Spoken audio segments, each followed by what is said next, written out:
समस्त ब्रह्मांड में असीम है तू, असत्य की हार तू, तू है सत्य के प्रसार में, तू ही कण कण में है मेरे भोलेनाथ, तू ही मेरे जीवन के आधार में, तू ही मेरे जीवन के आधार में, तू ही मेरे जीवन के आधार में।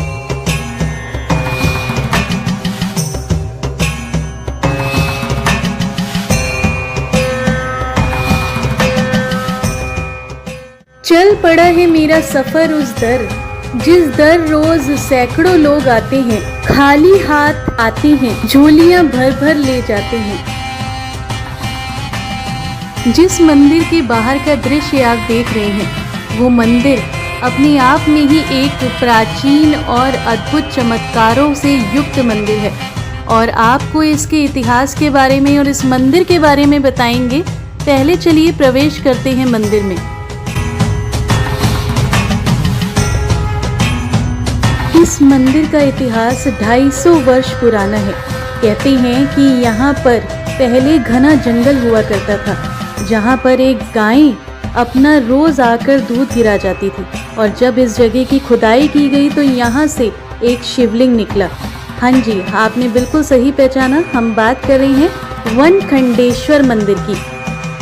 वन यानी घना जंगल, खंडेश्वर यानी ईश्वर का एक खंड, यानी घने जंगल में ईश्वर का एक खंड मिलना, यानी कि शिवलिंग के मिलने पर इस जगह का नाम वनखंडेश्वर मंदिर रखा गया। और भी बहुत कुछ है इस मंदिर के इतिहास और इस मंदिर के बारे में जानने के लिए, तो चलिए आइए जानते हैं यहाँ के सबसे बड़े महंत और कई पीढ़ियों से मंदिर की सेवा में लगे हुए पुजारी जी से। प्रणाम पंडित जी। रमेश चंद दीक्षित, वनखंडेश्वर मंदिर समिति का अध्यक्ष। जी पंडित जी, हम आपसे ये जानना चाहते हैं कि ये पी रोड पर स्थित ये जो मंदिर है, इसकी मान्यता बहुत ही प्राचीन है और इसके बारे में हमने सुना है कि यहाँ पर भक्त जो हैं वो दूर दूर से आते हैं दर्शनों के लिए और ये स्वयंभू हैं जो शिवलिंग यहाँ पर है। तो यहाँ की आप बता सकते हैं कि विशेष मान्यता क्या है? ये जंगल था, करीब हमारे पूर्वज लोग बताते हैं और क्षेत्र के लोग भी बड़े बुजुर्ग बताते हैं कि करीब 250 साल पहले यहाँ पर जानवर चरने के लिए आते थे। उसमें एक गाय अपने आप दूध दिया करती थी, उसका दूध नीचे गिरता रहता था।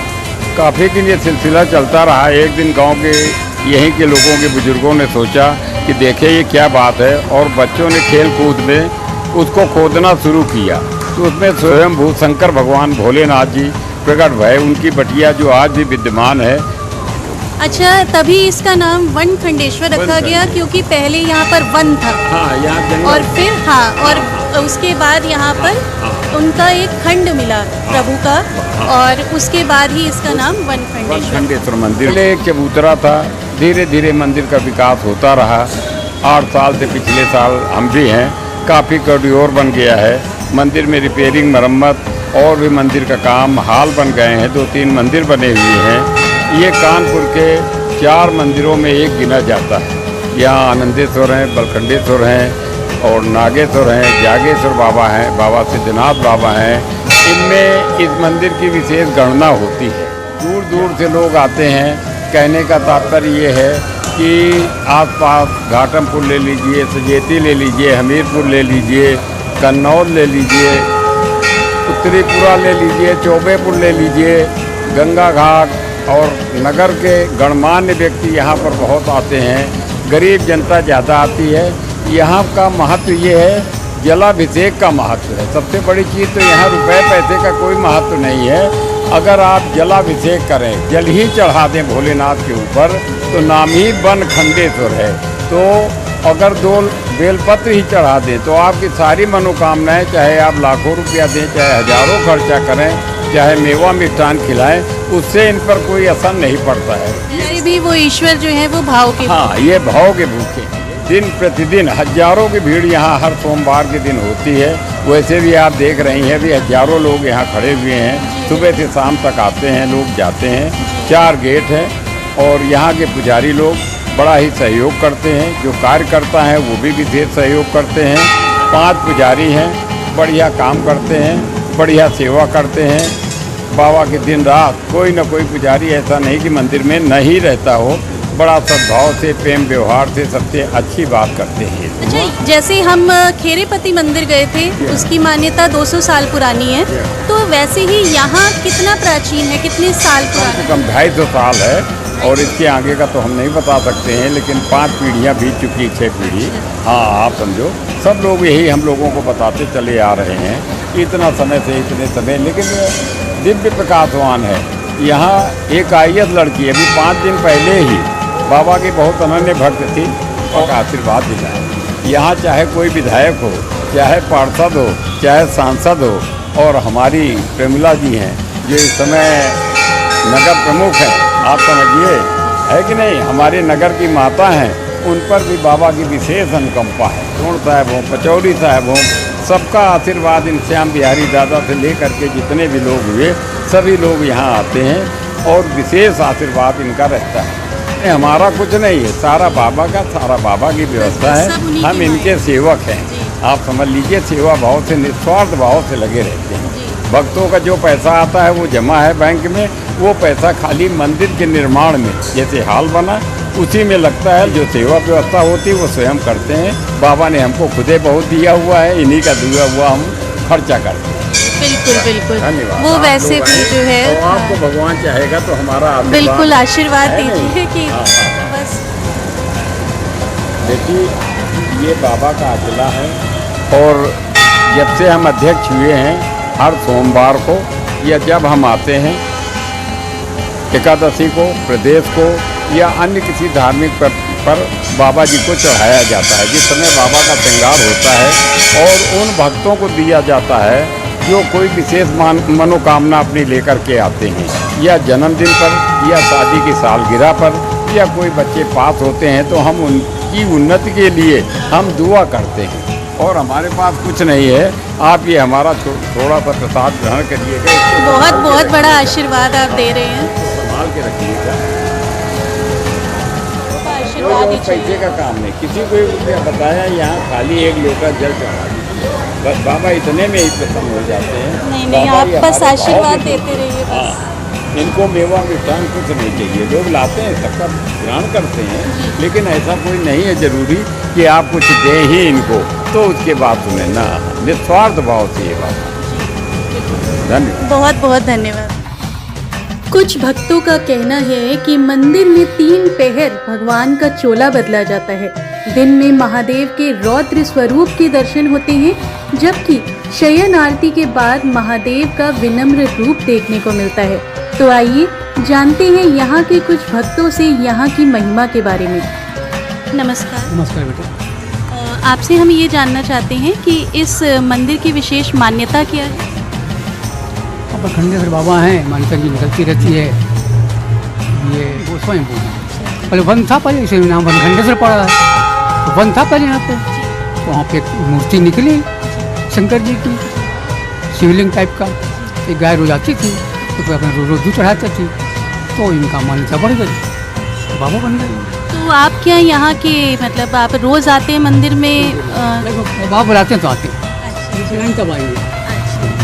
तो आज आपको ज़्यादा यहाँ पर भीड़ दिख रही है कि सावन के दिनों में, कि बाकी के सारे दिनों में यहाँ भीड़ ज़्यादा हमेशा रहती है, भीड़ हमेशा रहती है। शाम ज़्यादा हो जाती, थोड़ा बहुत ज़्यादा हो जाती है, 10% 20% बढ़ गया बस। तो आप यहीं आसपास कहीं रहते हैं?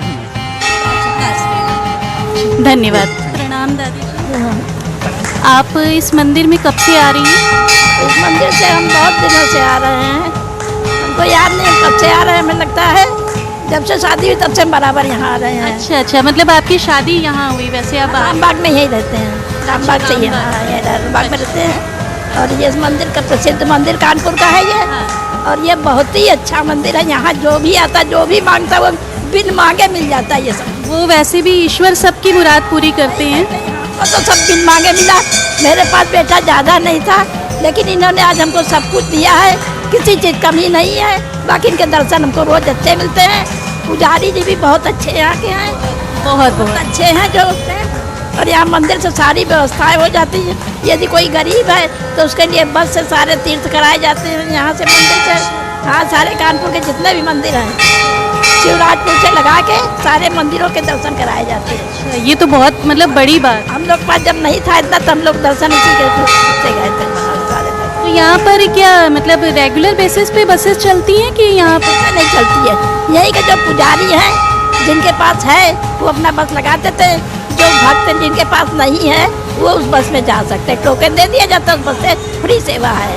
बीच में जागेश्वर बाबा में भंडारा तो बहुत अच्छी बात है, मतलब कृपा है इसकी। बच्चे भी अच्छे हैं, नहीं हम बस इन्हीं की सेवा में लगे। बस जो होता है अच्छे के लिए होता है कहते हैं ना, तो वो ईश्वर ने आपको यहाँ से जोड़ना था। क्या जोड़ा था, बस यही जोड़े रहते बेटा, बस ये सब कि बस यूं ही कृपा मिलती है। बस हम ये कहते हैं यदि कोई रोज मंदिर में आएगा, अगर नहीं आ पाता किसी कारण बिस्तर पे भी याद करता तो ये सबकी फरियाद सुन लेते हैं। बिल्कुल, वही दर्शन देते हैं जाके, ये इनकी कृपा। हमें भी आशीर्वाद यूं ही बस मिलता रहे। हाँ हाँ प्रणाम। बहुत इस मंदिर में भक्त कितनी दूर दूर से आते हैं, इसका प्रमाण आप स्वयं देख लीजिए। आप हमें ये बताइए कि आप यहाँ पर रोज आके बैठते हैं? हाँ रोज आते हैं बेटा, क्या करें, रोज ही ना आते हैं। अच्छा एक तो ही दिन अंतरा नहीं होता, हमेशा आते हैं। भोले बाबा बुलाते हैं तभी हम सब उनकी यहाँ- महिमा है, हाँ, बस उनकी महिमा। भोलेनाथ की महिमा है, तब आते हैं। हम भी दूर रहते हैं बीच में। शोभन सरकार, शोभन सरकार, हाँ वही रहते हैं। हाँ शुक्लागंज के यहाँ। हाँ यहाँ से जुड़ाव कैसे हुआ? बहुत पुराने आने वाले हैं बेटी, बहुत सालों से आ रहे? हाँ, जमाने से आते हैं। हाँ बेटी, बहुत दिन मंदिर बना है, इसके बाद से हम आने शुरू कर दिए। आगे अपना अच्छा, उस ईश्वर से, उस जगह से किसी इंसान का जुड़ाव कितना पुराना है, ये आप उसे देख के अंदाज़ा नहीं लगा सकते हैं। ऐसा ही कुछ इंसिडेंट्स हुआ हमारे साथ, जिनसे हमने फूल लिए थे ना, हमें नहीं पता था कि उनका जो नाता है इस मंदिर से वो कितना पुराना है। वो यहाँ की अनन्य भक्त हैं और उनका नाता इस मंदिर से कई पीढ़ियों पुराना है और बहुत ही गहरा है। तो आइए जानते हैं उनसे कि उनका जुड़ाव इस मंदिर से कैसे रहा और क्या है उनके विचार इस मंदिर के बारे में। नमस्ते।